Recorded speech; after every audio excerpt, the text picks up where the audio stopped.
Oh. You guys seem to enjoy hearing about my awkward moments. The times in my life where I am so embarrassed and full of cringe-induced discomfort that I don't even know what to say or do. Luckily for you, not me, I have had plenty of experiences like that. Oh man. So, without further ado, let's share it to the whole world! Woo! The summer of 2014. Year 8. 13 years old.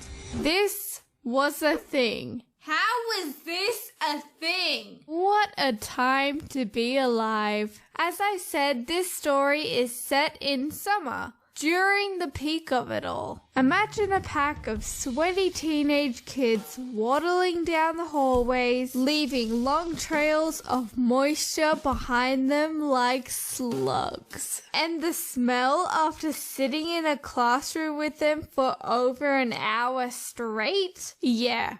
Gross. I was sitting in my humid geography classroom with all my other slimy students when my teacher suddenly arrived. Hey guys. Yeah, he didn't help the situation either. But hey, what can I say? Summer definitely affected all of us. Let's call this teacher Mr. B. He wasn't a legitimate teacher, just one of those fill-ins that schools seem to pull off the street so that at least we have someone to supervise us misbehaving. He was the kind of teacher that would try and teach the class, but got no one's attention. And do you know what he did to try and get everyone to concentrate? He got up in front of the class and made a moving, inspirational speech about how gaining knowledge is so important and that we shouldn't be giving up and it gives us powers like... Just kidding, he did absolutely nothing. If someone did something a little out of line, which wouldn't take long to happen, there was a lot of shh, shh, shh, shh, shh, shh. Oh no, stop that! We are learning about tectonic plates today, not Flappy Bird. Shh. Hey sir, do you want to have a go? Oh yeah, why not? He just didn't have any good skills in controlling a class, and with that, I learned nothing. Also, quick side note real quick that is unrelated to the story. It was his birthday on this particular day, and he played It's My Birthday on the big screen and danced to it in front of the whole class. Oh my god, my eyes. Now let me paint you this picture. Not that one. This one. Now let's just paint inside the lines and...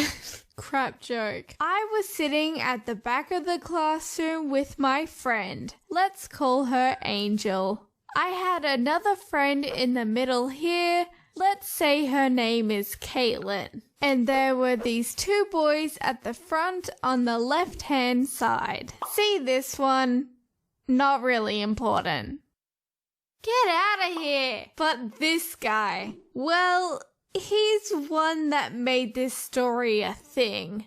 So, he's pretty important. Let's call him Derek. So Angel, Caitlin, and I were writing notes on pieces of paper and chucking them across the room to each other. All the while, Mr. B sat at his desk and was probably watching a fly crawl past, or watching us throw notes and not even realizing that we should be doing something else. Honestly, who knows with this guy? Who hired him? So in general, there was nothing crazy about these letters to begin with. Just the normal, hey, how are you? Are you doing anything this weekend? And a lot of you smells. 10 out of 10 roasting. OMG, she said I smell. I have to come up with a better comeback. How about...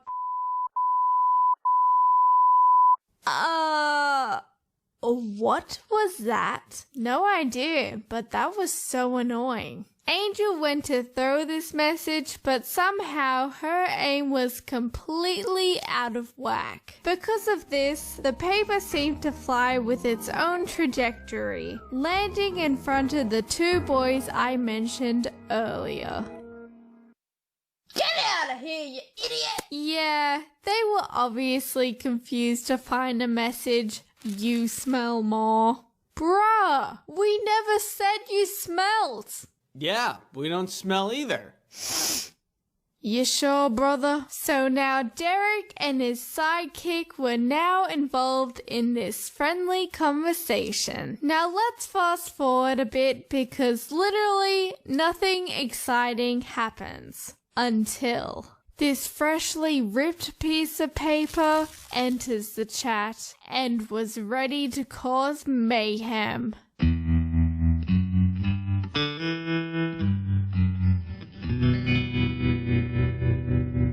Caitlin thought it was time to spice things up. Ugh, these boring convos and you smells are just getting so bland and repetitive. Wait, hold up.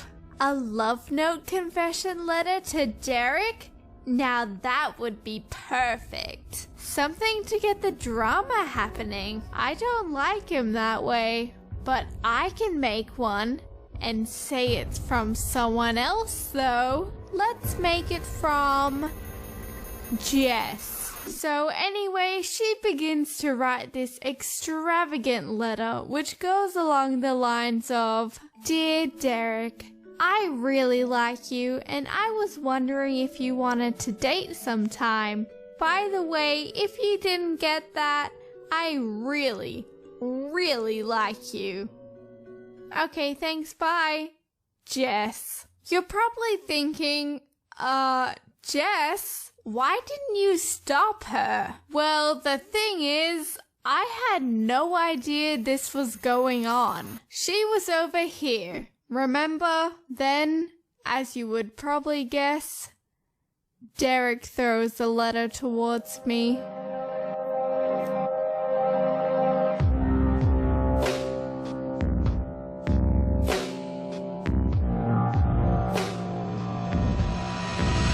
But the bell rang and we had to move on to the next class. I just stuffed his letter in my pocket thinking that it wasn't really important and that I could just read it later. Next class. Not important. The bell rings, signaling that school has finished for the day. So there was Derek and a couple of his friends waiting around for the bus to arrive. Hey, my bus is here. I'll see you guys tomorrow. And then there was this girl who was sitting near Caitlin in geography. She goes to me like, "Hey Jess, you realize Caitlin made a love letter from you and sent it to Derek."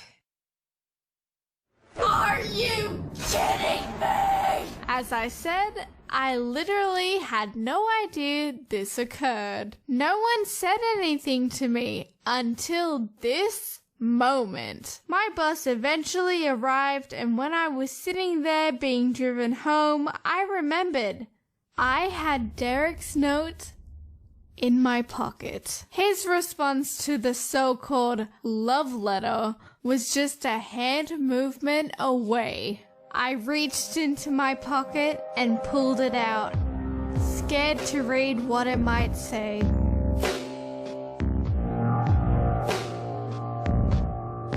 Gulp. It went along the lines of this. Dear Jess, I am honestly so flattered that you feel that way, but unfortunately, I don't think I'm ready to jump into a relationship. My last relationship at my last school didn't go so great, and I kind of want to stay away from that type of thing for a while. I hope you understand. This definitely doesn't mean we can't still be friends. I think you're a cool gal. Derek.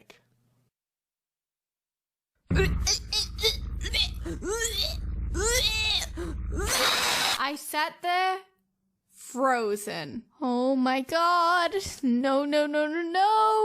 I definitely don't like him in that way.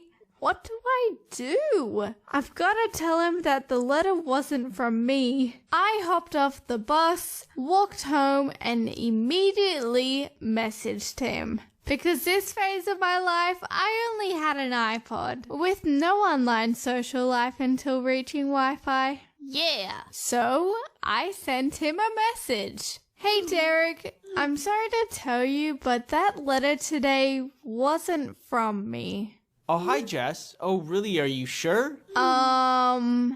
Yeah. Well, anyway, don't worry. Your secret is kept safe with me. What? Why can't you just get the message? But seriously, that letter wasn't from me.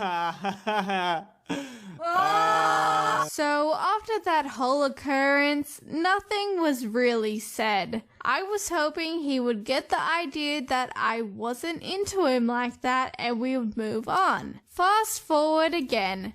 This time a whole year into the future. Remember that friend I said wasn't important? Get out of here.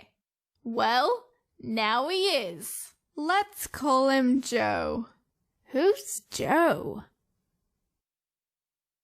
Joe Mama! He says that all the time in real life. Joe told me once during class that Derek told him and his friend group that I had a massive crush on him the year before. Just why couldn't he get it? Was it that hard? I said no, it wasn't me. That's it. To this day, I don't know why Caitlin did this. I was never upset with it though, I was just really confused. 6 years on now, and I bet no one remembers it. Except me. This stupid story haunts me at night.